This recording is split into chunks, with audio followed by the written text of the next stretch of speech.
You ever feel like you grew up into completely different worlds, and somehow belong to both, but fully fit into neither? That's exactly what happens if you were born in the 1990s. Because your childhood wasn't just a phase, it was a turning point in history.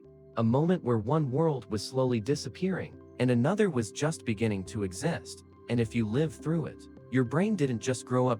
It adapted. It split. And that's what makes 90 Seconds Kids so different. Think about your early childhood for a second. Mornings didn't start with notifications or screens. They started with sunlight, noise from the street, and the smell of breakfast from the kitchen.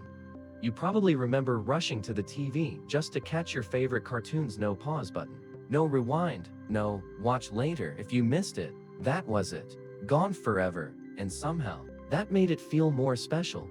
You didn't consume content. You waited for it. Saturday mornings felt like an event.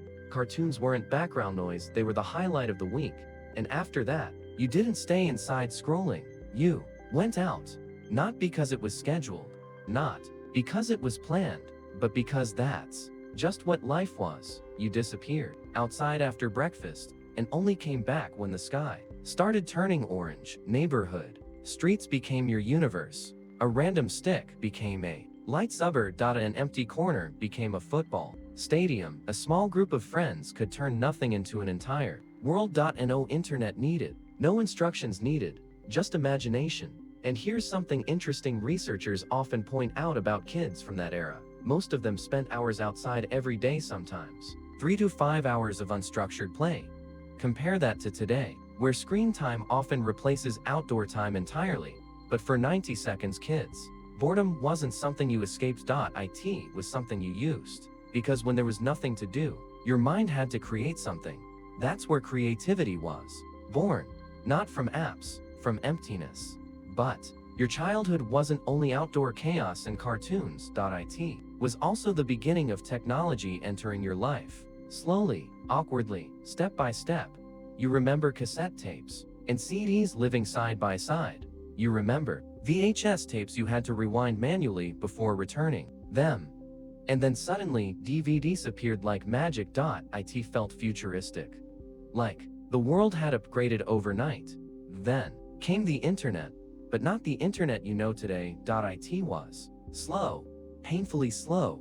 You clicked a page and waited, while that weird dial-up sound filled the room.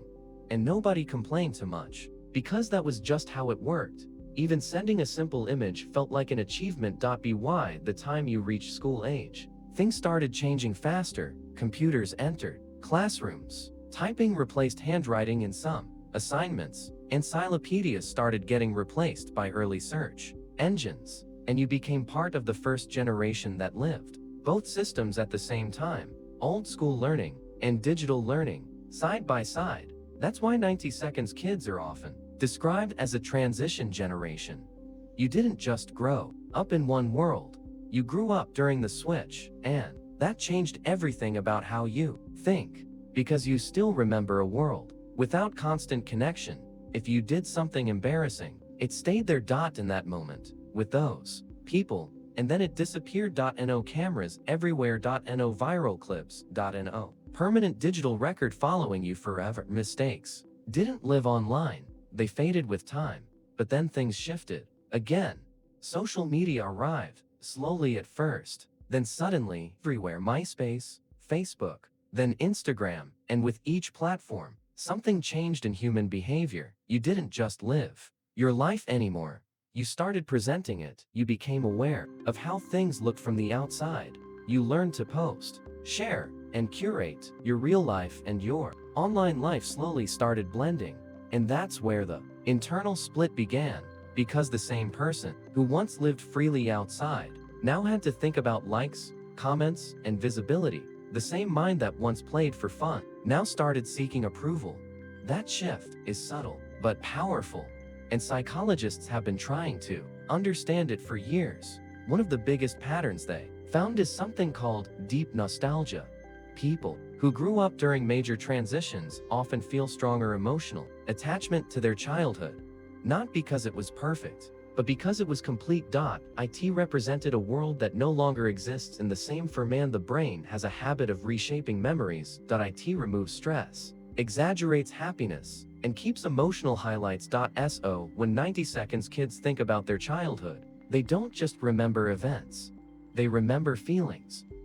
Freedom, simplicity, presence. But here's the part that's more complex. As life continued, mental pressure increased. For many in this generation, studies across young adults show rising levels of anxiety and emotional exhaustion compared to older generations at the same age, and researchers often connect this to one major shift: constant digital exposure. Because, think about it, you were raised to value real experiences, friendship, achievement, effort, but you entered a world where attention became currency, where numbers started defining value. Followers, views, likes. It created a silent conflict in the mind. What you were taught versus what the world rewarded. That's exhausting, not because you're weak, but because your brain is trying to operate in two systems at once. One part of you still wants simplicity. Another part has to survive complexity. And yet, there's another side to this generation that often gets overlooked. You are adaptable in a way few others are. You know how to disconnect because you remember life before connection. You can sit in silence without panic. You can wait without frustration because waiting used to be normal. Downloading songs took time. Watching shows had schedules. Nothing was instant, and that patience stayed inside you. You also understand balance. You can enjoy technology without fully depending on it. You can scroll, but you also remember when life didn't scroll at all. That awareness gives you something powerful: perspective. And today, as adults, 90 seconds kids are quietly doing something important. They're connecting generations. They explain old things to young people and new things to older people. They understand both sides because they live through both realities. But here's the truth: nobody really says out loud. Being a 90 seconds kid often feels like living between worlds. You watch younger generations grow up fully digital, and part of you is amazed. But another part of you misses the way things used to feel: slower, heavier, more real.